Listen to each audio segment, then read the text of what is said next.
Assalamualaikum warahmatullahi wabarakatuh. Semoga siapapun yang sedang membaca kisah ini berada dalam keadaan sehat, tenang, dan dikelilingi hal-hal baik. Terima kasih sudah meluangkan waktu untuk singgah, karena cerita ini akan membawa kita berjalan pelen-pelen menyusuri sudut kota Bogor yang akrab, lembab, dan penuh kenangan. Bogor selalu punya caranya sendiri untuk membuat orang merasa pulang. Udara pagi yang dingin, gerimis yang datang tanpa janji, dan kabut tipis yang turun menjelang malam, seolah menyelimuti kota dengan rasa aman. Di tengah suasana itu, hidup orang-orang berjalan sederhana, berjualan, bercakap, berharap hari esok sedikit lebih baik dari hari ini. Cerita ini bermula dari hal-hal yang tampak biasa, dari suara mangkuk beradu, uap kaldu hangat, dan seorang bapak penjual mie ayam yang setiap hari mendorong gerobaknya sambil tersenyum pada pembeli. Tidak ada teriakan, tidak ada darah, tidak ada rahasia gelap, belum, hanya kisah tentang usaha, keluar, dan keinginan manusia untuk keluar dari hidup yang serba papasan. Sebelum kita melangkah lebih jauh ke dalam bab-babnya, anggaplah pengantar ini sebagai ajakan duduk sejenak, menyeruput kuah mie ayam hangat di sore hari, sementara kabut mulai turun pelan dari arah kebun raya. Karena seperti hidup, tidak semua cerita horor selalu dimulai dengan kegelapan. Beberapa justru lahir dari harapan yang terlihat paling sederhana.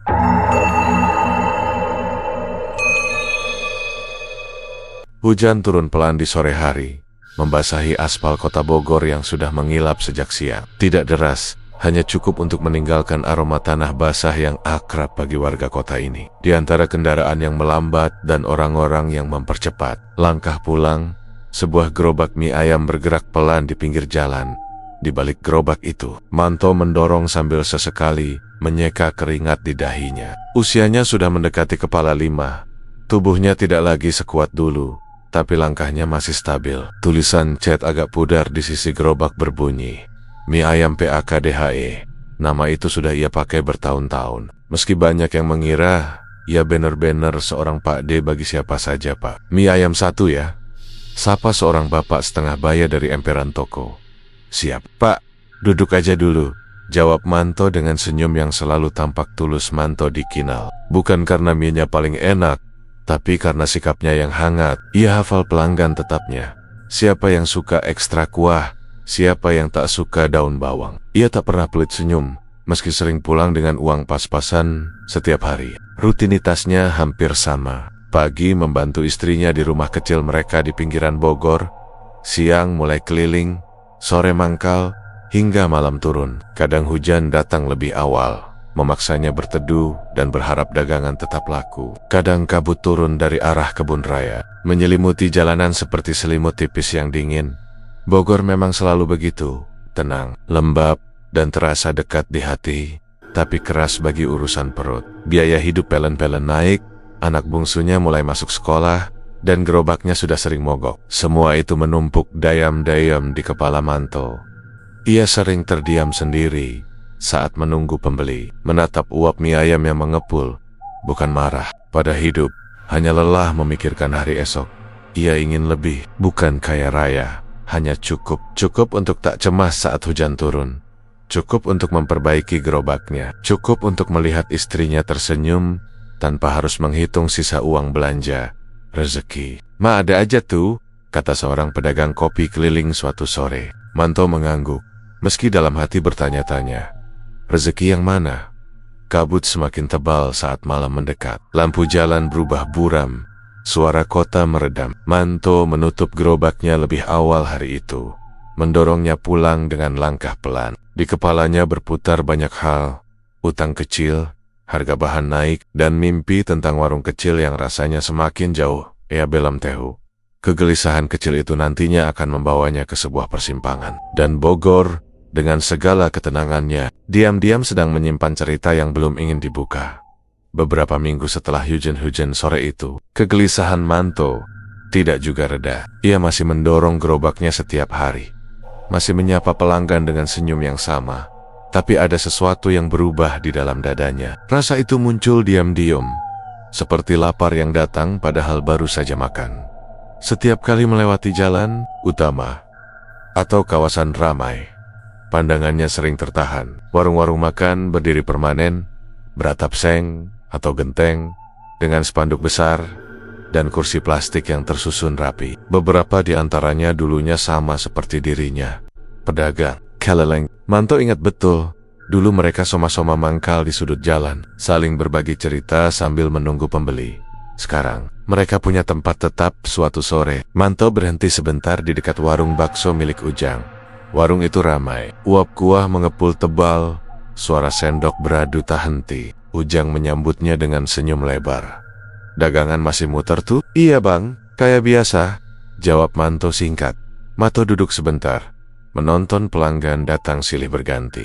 Dalam hati, ada rasa iri yang tak ingin ia akui. Bukan iri yang panas, tapi perih yang pelan. Ia membayangkan dirinya berdiri di balik etalase, bukan mendorong gerobak di tengah hujan.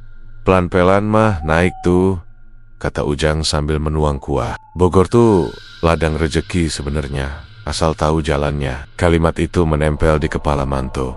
Asal tahu jalannya. Dalam perjalanan pulang, ia memikirkan rumahnya, istrinya yang jarang mengeluh, tapi selalu menghemat. Anak-anaknya yang mulai bertanya kenapa ayahnya belum punya warung sendiri. Pertanyaan yang selalu ia jawab dengan tawa kecil, meski dadanya sesak. Malam itu, Manto sulit tidur. Ia memandangi atap rumah, mendengar suara hujan tipis dan serangga malam. Dalam benaknya, muncul gambaran warung kecil dengan papan nama mie ayam PAKDHE. Pelanggan duduk tenang, istrinya membantu di dapur. Bukan mimpi mewah, hanya hidup yang lebih tenang. Beberapa hari kemudian, saat mangkal di sudut jalan yang sama, obrolan pedagang lain kembali mengusik. Ada yang bercerita tentang usaha yang tiba-tiba ramai. Ada pula yang berbisik tentang orang-orang yang nemu jalan pintas. Tidak ada yang bicara terang-terangan, semuanya disampaikan setengah bercanda, setengah serius. "Rezeki orang beda-beda tuh," kata seorang pedagang rokok. "Di Bogor mah banyak jalur, tinggal kuat apa enggak." Manto hanya tersenyum. Ia tidak tertarik jalan pintas, atau setidaknya ia merasa begitu. Tapi malam-malamnya semakin penuh hitungan. Berapa lagi waktu yang ia punya sebelum tubuhnya tak sanggup mendorong gerobak? Kegelisahan itu bukan soal serakah. Ia hanya ingin berhenti takut pada hari esok, dan tanpa ia sadari, keinginan sederhana itu mulai membuka ruang bagi rasa ingin tahu yang perlahan tumbuh di dalam dirinya. Pertemuan itu terjadi pada sore yang biasa saja. Hujan sudah reda, meninggalkan jalanan lembab dan udara dingin yang menggigit pelan. Manto mendorong gerobaknya menyusuri jalan di sisi kebun raya Bogor. Jalur yang jarang ia lewati karena biasanya sepi. Tapi hari itu, entah kenapa, ia memilih lewat sana. Mungkin karena ingin suasana baru, atau sekadar menghindari jalan utama yang macet. Kabut tipis mulai turun, merayap rendah di antara pepohonan besar yang berdiri rapat. Suasana di sekitar kebun terasa tenang, hampir terlalu tenang. Tidak banyak orang lewat, hanya suara langkah kaki dan sesekali deru motor dari kejauhan. Saat itulah Manto melihat seorang lelaki tua duduk di bangku taman, tepat di tepi jalan. Pakaiannya sederhana, kemeja putih kusam, sarung coklat, dan peci hitam yang tampak sudah lama dipakai. Di tangannya ada termos kecil dan gelas kaca. "Mie ayam pak?" tanya Manto spontan. Kebiasaan yang selalu ia lakukan pada siapapun yang ia lewati. Orang tua itu menoleh, tersenyum tipis. Senyumnya aneh, bukan menyeramkan, tapi seolah sudah melihat banyak hal dalam hidup. "Boleh, dari tadi saya memang nunggu yang lewat sini," katanya pelan. Manto berhenti dan menyiapkan semangkuk mie ayam. Mereka tidak banyak bicara saat Manto meracik dagangan. Uap kuah naik perlahan, bercampur kabut sore yang semakin turun. "Dagangan keliling terus?" tanya orang tua itu setelah mencicipi kuah. "Iya pak, dari dulu," jawab Manto. Orang tua itu mengangguk, seolah paham tanpa perlu penjelasan panjang. "Hidup muter juga ya. Kadang kita yang ngejar, kadang dikejar." Kalimat itu membuat Manto terdiam sejenak. Ia tidak tahu kenapa, tapi kata-kata sederhana itu terasa pas, seperti menyentuh kegelisahan yang selama ini ia simpan. Obrolan mereka mengalir ringan, tentang Bogor yang sekarang makin ramai, tentang kebun yang dulu lebih sunyi, tentang orang-orang yang datang dan pergi. Orang tua itu tidak pernah memperkenalkan diri, dan Manto pun tidak bertanya. Rasanya tidak perlu. Kalau dagang, ujar orang tua itu sambil menatap ke arah pepohonan kebun. Yang penting, itu seimbang. Usaha, niat, sama akibatnya. Akibat? Manto mengulang pelan. Ya, rezeki itu nggak cuma soal dapat, tapi juga soal sanggup nanggungnya. Manto mengangguk, meski belum sepenuhnya paham. Ia mengira itu sekadar nasihat orang tua, tak lebih. Sebelum pergi, orang tua itu meletakkan uang di atas gerobak.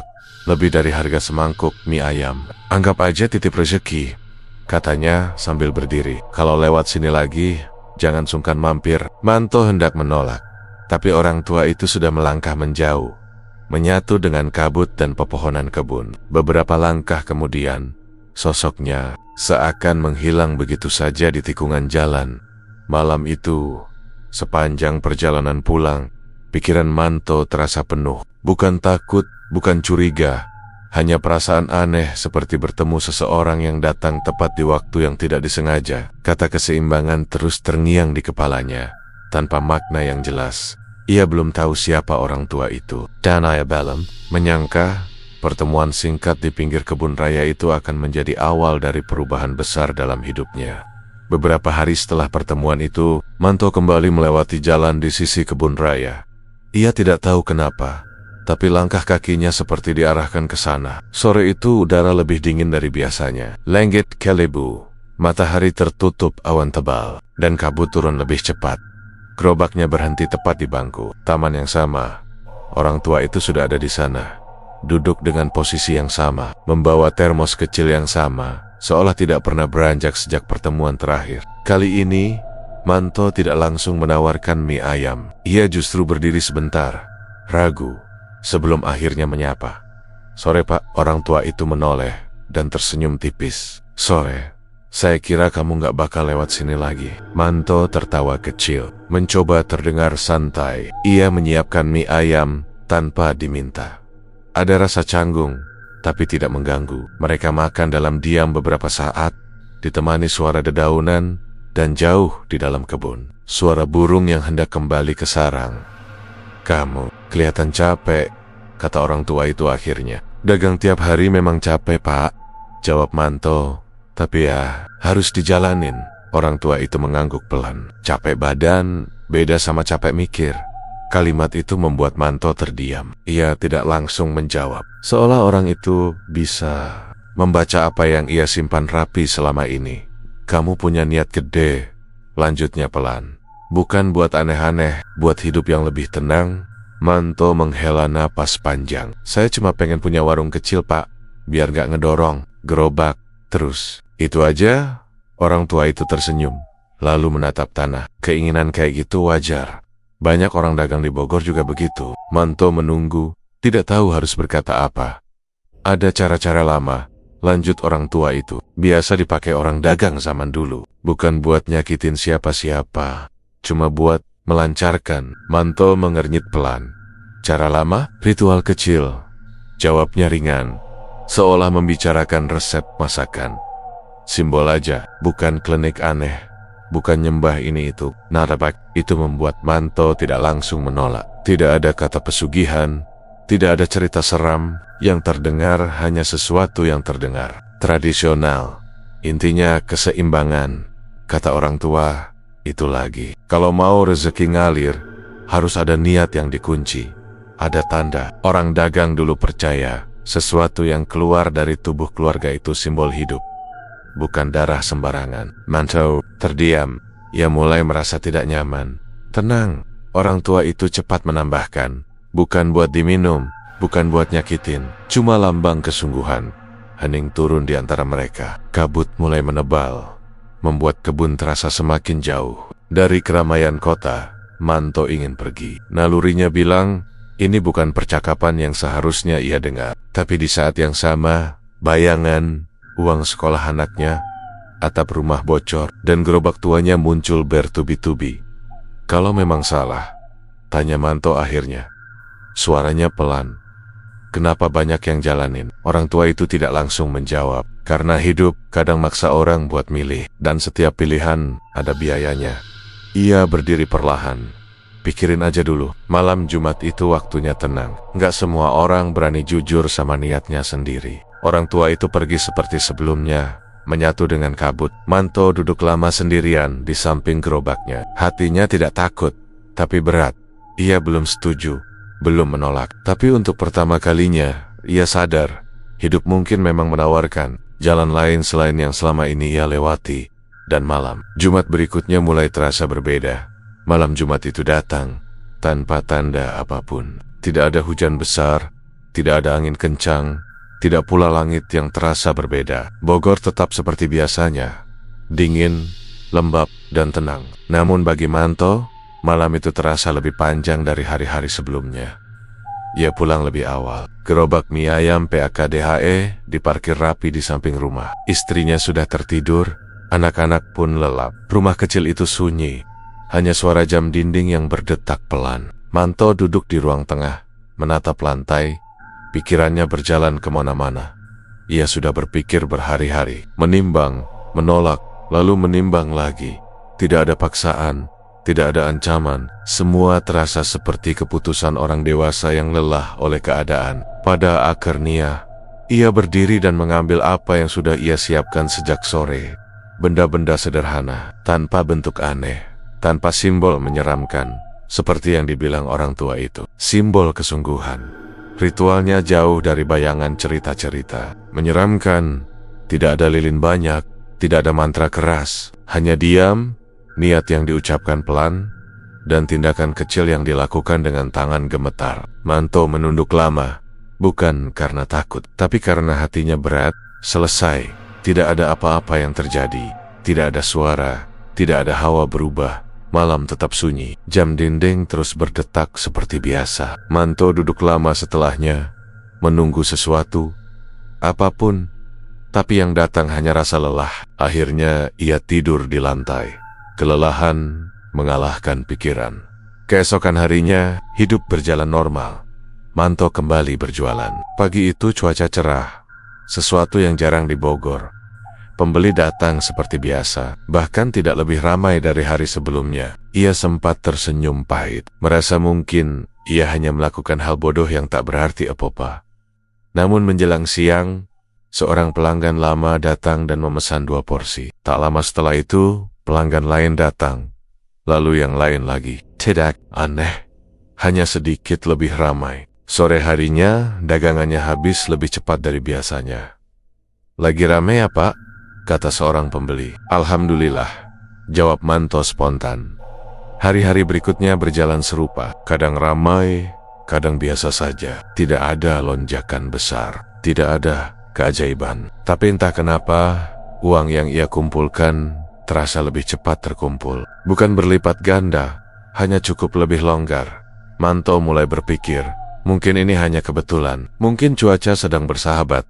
Mungkin pelanggan sedang banyak. Ia memilih penjelasan paling masuk akal.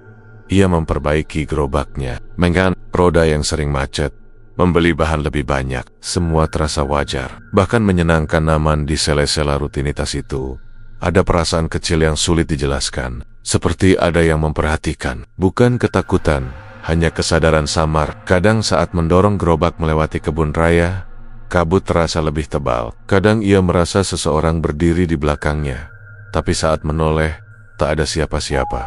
Menepis menganggapnya lelah.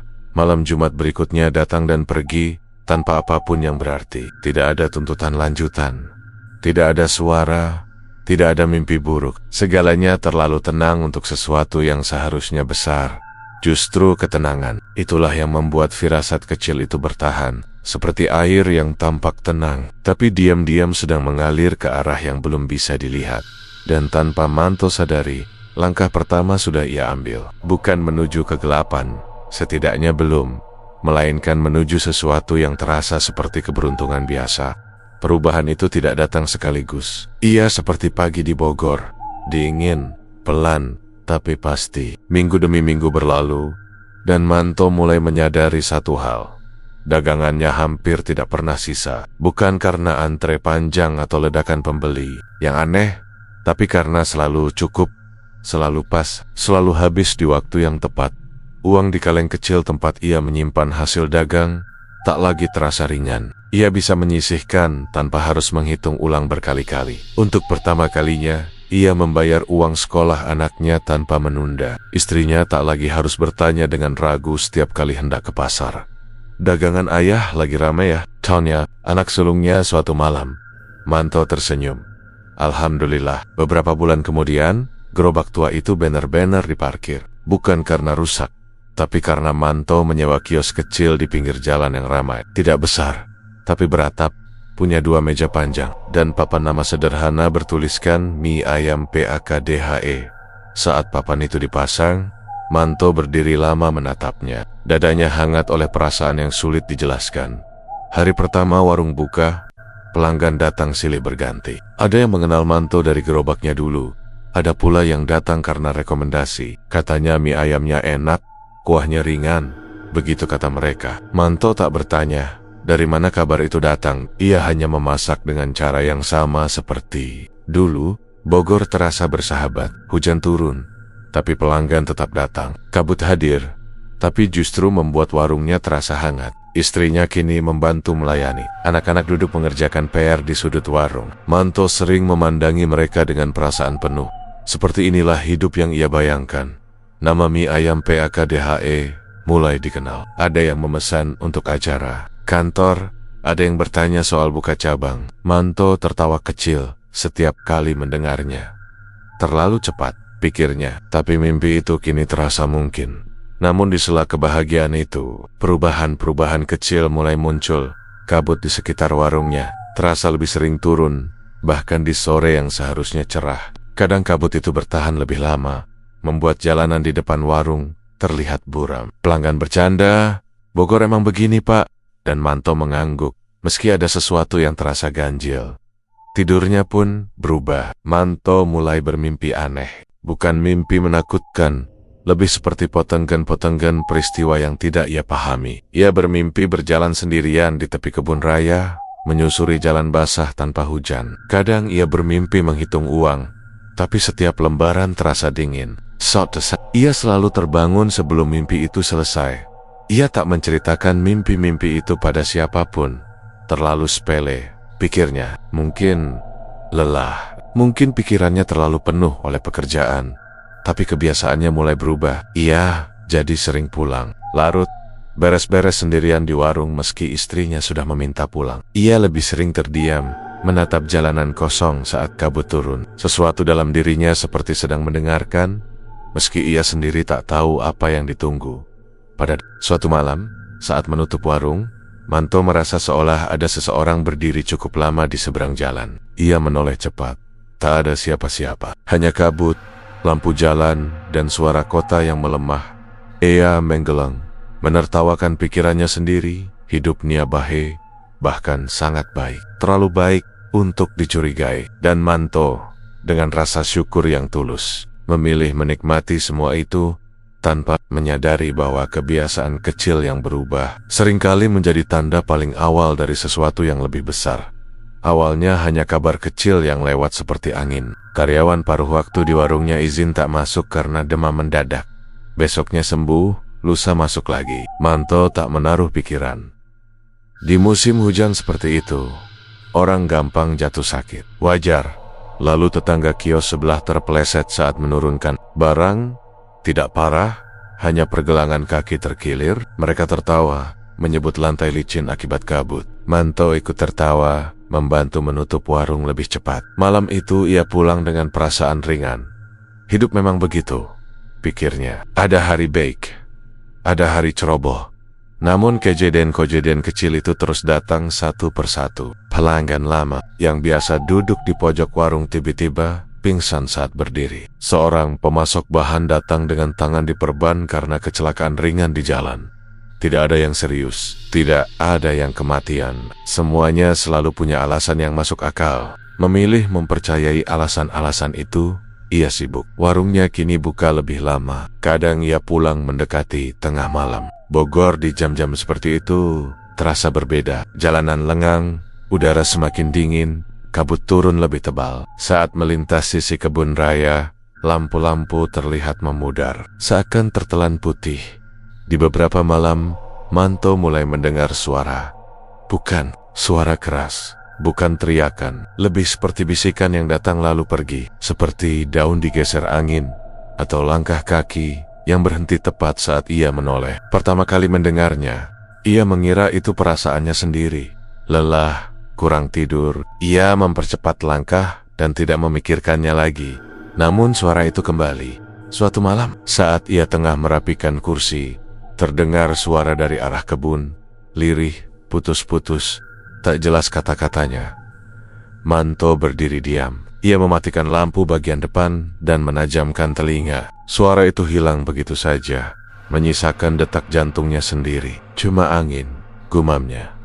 Di rumah, istrinya memperhatikan perubahan kecil. Manto lebih sering termenung, bangun tengah malam, lalu duduk lama di ruang tamu. Saat ditanya, ia hanya menjawab singkat, "Capek, kerjaan lagi banyak." Beberapa hari kemudian, kabar lain datang. Seorang kenalan lama yang dulu sering membantu saat Manto masih keliling, jatuh dari motor di jalan dekat kebun. Lagi-lagi, tidak parah, luka kecil, rawat jalan. Semua orang berkata ia kurang fokus, jalan licin, malam dingin, rantai kebetulan. Itu terasa terlalu rapi, tapi Manto menolak merangkainya. Ia tahu, jika ia mulai mencari-cari makna, pikirannya akan lari ke tempat yang tak ingin ia datangi. Ia memilih bekerja, memasak, menghitung stok, menyibukkan diri. Suara dari kebun semakin sering datang. Kadang seperti napas panjang, kadang seperti seseorang berdehem pelan. Tidak pernah jelas, tidak pernah dekat, hanya cukup untuk membuat bulu kuduknya meremang sesaat. Pada suatu malam Jumat, saat kabut turun paling tebal, Manto berdiri di depan warung yang hampir kosong. Ia menatap ke arah pepohonan kebun yang gelap. Ia merasa, anehnya, tidak takut. Lebih seperti dipanggil oleh sesuatu yang samar. Ia menutup warung dan berjalan cepat, menolak menoleh lagi. Di kepalanya, ia mengulang satu kalimat yang sama, seperti doa. Semua ini kebetulan, semua ini wajar. Dan selama kebetulan-kebetulan itu masih bisa diterima akal, Manto memilih percaya. Ia belum siap mengakui bahwa tanda-tanda paling berbahaya sering datang dengan suara paling pelan. Malam itu Bogor tidak hujan, tapi dinginnya menempel lebih lama dari biasanya. Warung sudah tutup, kursi tersusun rapi, lampu depan dimatikan satu persatu. Manto berdiri sendirian, kunci di tangan, ketika kabut turun seperti tirai yang ditarik. Perlahan, jalanan depan warung kosong, terlalu kosong. Kalau malam begini, jangan ditinggal lama. Suara itu membuat Manto tersentak. Ia menoleh cepat. Orang tua itu berdiri di bawah lampu jalan yang redup. Kemeja putihnya tampak lebih kusam. Wajahnya lebih tajam, seolah bayangan di bawah matanya menebal. Tidak ada senyum kali ini. Tidak ada basa-basi, Pak. Manto, ludah. Dari mana? Dari waktu. Potongnya pelan. Dan dari kesepakatan, jantung Manto berdegup kencang. Ia ingin bertanya banyak hal, tapi lidahnya terasa berat. Orang tua itu melangkah mendekat. Setiap langkahnya sunyi, seolah kabut menyerap bunyinya. "Kabarmu baik," kata orang tua itu. "Menatap papan nama mie ayam PAKDHE. Usahamu naik, keluargamu senang. Itu tanda keseimbangan sudah bergerak." Keseimbangan? Suara Manto terdengar kering. "Saya nggak minta apa-apa lagi." Orang tua itu menggeleng. Keseimbangan nggak nunggu minta. Angin dingin menyapu, lampu jalan berkedip. Dari arah kebun raya, terdengar suara pelan, seperti tarikan napas panjang. Manto merinding. "Ada harga," lanjut orang tua itu. "Dan setiap harga, ada waktunya." Manto melangkah mundur. "Harga apa, Pak? Dari awal Bapak bilang ini simbol, nggak nyakitin siapa-siapa." "Benar," jawabnya cepat. "Simbol membuka pintu. Tapi yang lewat pintu selalu nyata." Hening, jatuh berat. Lalu kata itu diucapkan jelas, tanpa berputar-putar. Tumbal. Dada Manto sesak. "Enggak, Angie, pernah ada ngomong begitu. Karena orang jarang mau dengar sebelum waktunya," balas orang tua itu. "Tanda-tandanya sudah kamu lihat. Sakit mendadak, celaka kecil. Itu peringatan." Suara dari kebun semakin dekat, kini seperti langkah yang menyeret di tanah basah. Manto menutup telinga, lalu menurunkannya lagi. Tidak ada yang terlihat, tapi rasa diawasi makin kuat. Ini nggak masuk akal. Manto berucap terbata. Saya cuma dagang. Saya kerja jujur, dan itu yang membuatmu dipilih. Kata orang tua itu dingin. Yang niatnya lurus seringkali paling kuat ikatannya. Lampu warung tiba-tiba padam seluruhnya, menyisakan cahaya lampu jalan yang pucat. Manto tersandung kursi, hampir jatuh. Dari ujung jalan, terdengar klakson panjang, kecelakaan kecil, lagi jeritan singkat, lalu sunyi. Manto membeku. Waktu kamu menunda, keseimbangan menekan, kata orang tua itu. Kalau kamu menolak, tekanannya mencari celah. Kepada siapa? Teriak Manto. Ke siapa? Orang tua itu mendekat sampai jaraknya tinggal 1 langkah. Tatapannya kini tajam dan berat. Yang paling dekat, yang paling sering kamu doakan. Kaki Manto lemas. Bayangan istrinya, anak-anaknya berkelebat. Dari kebun, bisikan kini terdengar jelas. Bukan kata, tapi panggilan. Seperti seseorang menyebut namanya berkali-kali. Dari banyak arah. Berhenti. Manto berbisik. Saya mau berhenti. Orang tua itu menghela napas panjang. Berhenti juga pilihan. Tapi berhenti pun ada harganya. Berapa? Manto menantang. Putus asa. Sebentar lagi kamu akan tahu. Jawabnya lalu berbalik. Malam Jumat berikutnya, datang kalau masih ingin memilih. Kabut menutup langkah orang tua itu. Lampu jalan kembali stabil. Suara di kebun memudar, menyisakan dengung di telinga Manto. Ia terduduk di lantai warung yang dingin, napasnya terengah. Untuk pertama kalinya sejak semuanya dimulai, Manto benar-benar takut. Bukan pada sesuatu yang tak terlihat, melainkan pada pilihan yang akan memaksa hidupnya retak, apapun arah yang ia ambil. Sejak malam pertemuan itu, hidup Manto tidak pernah benar-benar kembali normal. Warung masih buka, pelanggan masih datang, uang masih mengalir. Dari luar, mie ayam PAKDHE tetap terlihat seperti kisah sukses yang rapi. Namun di dalam diri Manto, sesuatu runtuh perlahan. Seolah ada bagian dari dadanya yang tak lagi utuh. Ia mulai mudah terkejut. Suara panci jatuh membuatnya tersentak. Kabut yang turun sedikit lebih tebal membuat napasnya terasa pendek. Setiap kali melewati sisi kebun raya, dadanya sesak tanpa alasan jelas. Rasa bersalah datang tanpa bentuk, menempel seperti bau lembab yang tak bisa diusir. Ia mencoba berhenti memikirkan kata itu. Tumbal, menguburnya dalam-dalam. Tapi kenyataan datang lebih dulu. Kematian pertama terjadi dengan cara yang sangat masuk akal. Seorang karyawan lama yang dulu sering membantu, sejak masih gerobak, ditemukan meninggal karena serangan jantung saat tidur. Usianya memang tidak muda. Riwayat kesehatannya juga tidak bersih. Semua orang mengangguk, menerima. Manto ikut melayat, berdiri kaku di belakang. Saat menatap wajah pucat itu, ia merasa ada yang berbisik di telinganya. Lirih dan panjang. Ia menutup mata, menahan gemetar. Ini kebetulan, katanya pada diri sendiri. Namun kabut tidak pernah benar-benar pergi sejak hari itu. Beberapa hari kemudian, pelanggan tetap yang hampir setiap sore duduk di kursi pojok warung, tertabrak motor saat menyeberang jalan. Orang-orang bilang ia kurang awas, jalanan licin, malam gelap. Lagi-lagi masuk akal. Manto mendengar kabar itu dari orang lain, tapi sendok di tangannya jatuh ke lantai dengan bunyi nyaring.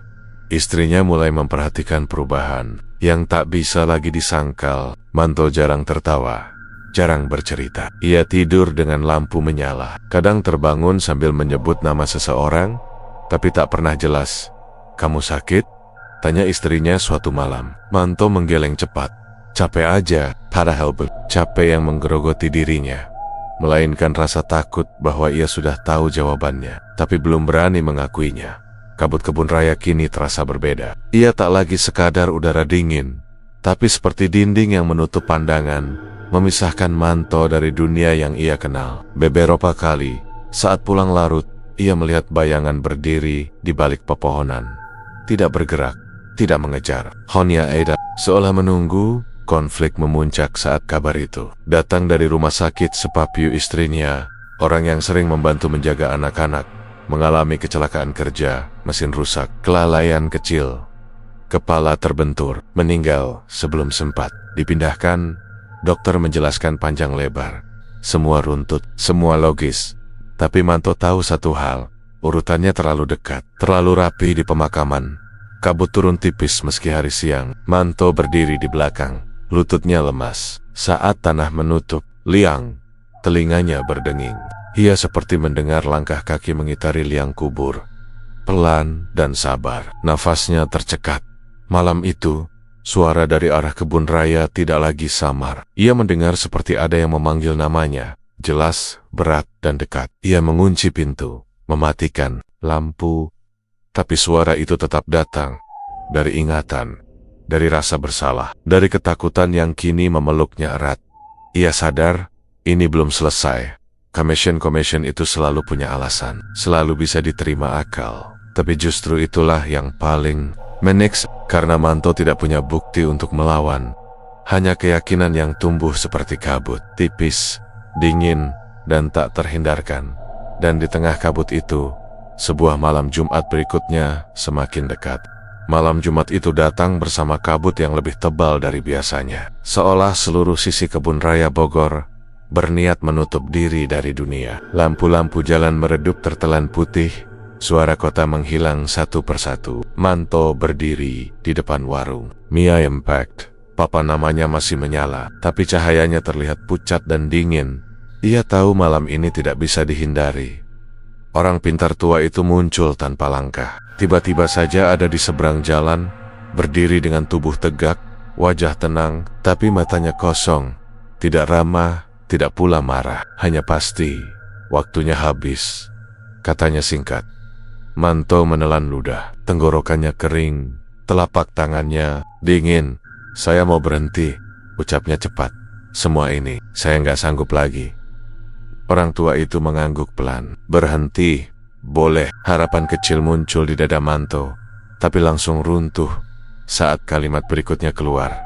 Tapi yang kamu bangun akan runtuh juga. Rezeki ditarik, warung tutup, hutang datang. Hidupmu kembali ke titik sebelum kamu memilih jalan ini, bahkan lebih rendah. Manto memejamkan mata. Ia membayangkan istrinya kembali menghitung uang receh. Anak-anaknya berhenti sekolah. Warung yang ia bangun dengan darah dan waktu menghilang begitu saja. Pilihan satunya, suaranya bergetar. Orang tua itu melirik ke arah rumah Manto. Keseimbangan dijaga. Usahamu aman. Namamu terus naik. Ia berhenti sejenak, tapi pengikatnya diperbarui. Manto gemitar. Keluarga saya, yang paling dekat, yang paling kamu jaga. Jawabnya tanpa emosi dari arah kebun. Suara itu kembali. Kini jelas. Seperti banyak napas yang menunggu bersamaan. Kabut bergerak pelan, mendekat, seperti makhluk hidup yang sabar. Manto jatuh berlutut, air matanya turun tanpa suara. Saya dagang buat mereka, katanya lirih. Bukan buat ini. Orang tua itu menatapnya lama. Semua orang mulai dengan alasan yang baik. Waktu seolah berhenti. Dalam satu tarikan napas, Manto melihat seluruh hidupnya. Gerobak tua, senyum pelanggan, warung kecil, tawa anak-anak, lalu kabut, kematian, dan bisikan yang tak pernah pergi. Keputusannya tidak terdengar keras, tidak ada teriakan, tidak ada ritual baru, hanya satu anggukan lemah. Kabut menelan segalanya. Keesokan paginya, kota Bogor kembali berjalan seperti biasa. Hujan turun ringan, orang-orang beraktivitas. Tidak ada yang tahu apa yang telah terjadi malam sebelumnya.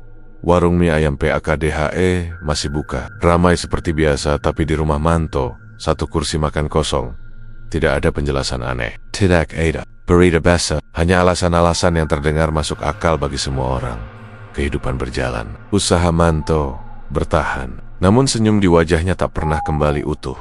Kabut masih sering turun dari arah kebun raya, dan setiap kali Manto melihatnya, ia tahu tidak ada kemenangan dalam pilihan itu.